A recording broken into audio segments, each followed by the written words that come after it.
Section 17b talks about the rates of change, i.e. derivatives.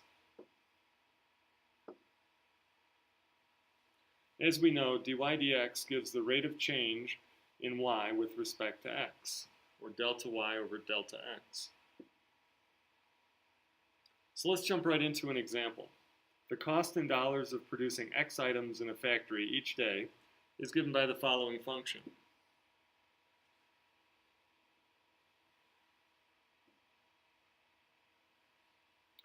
So c of x is a cost function. Those first two terms are the costs of labor per unit x. The third term is raw materials, and the last term is fixed costs. So the first thing we'd like to find is c prime of x, which is the marginal cost function.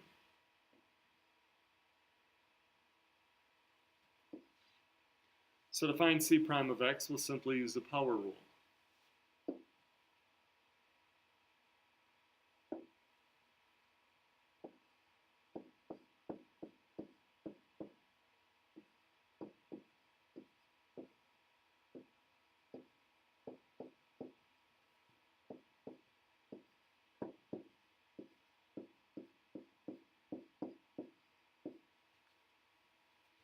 All right, now with this marginal cost function, let's find that marginal cost when 150 items are produced. And what does this mean?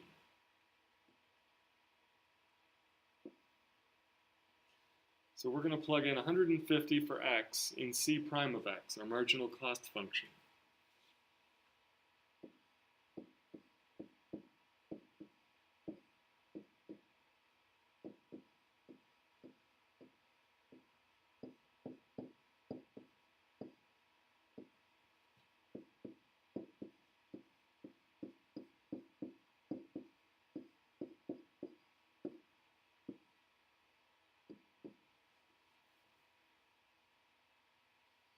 With the aid of a calculator, we should get $14.38.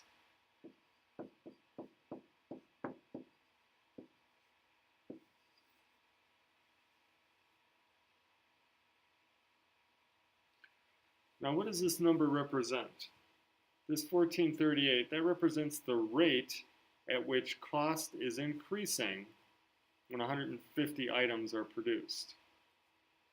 So that would give us an estimate of how much it costs to make the 151st item. Let's compare that with the actual cost of making 151 items.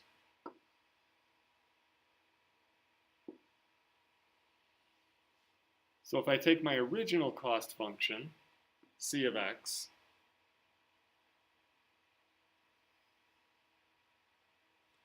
and I plug in 151,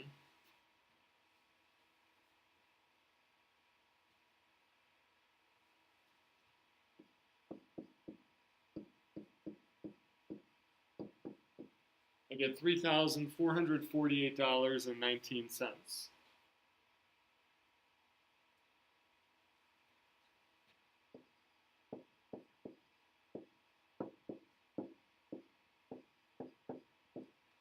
And when I evaluate my cost function for 150 items, I get $3,433.75. That gives us a difference of $14.44.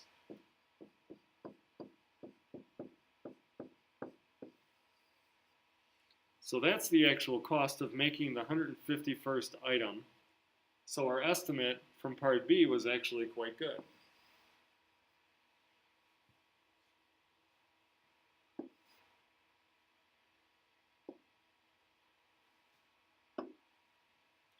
Let's look at another example. Water is draining from a swimming pool. So that lends itself to talk about the rate. The remaining volume of water after t minutes is given by the equation or the function v equals 200 times the quantity 50 minus t squared. And those units are in cubic meters because it's representing volume. Find the average rate at which water leaves the pool in the first 5 minutes. So now we're calculating an average.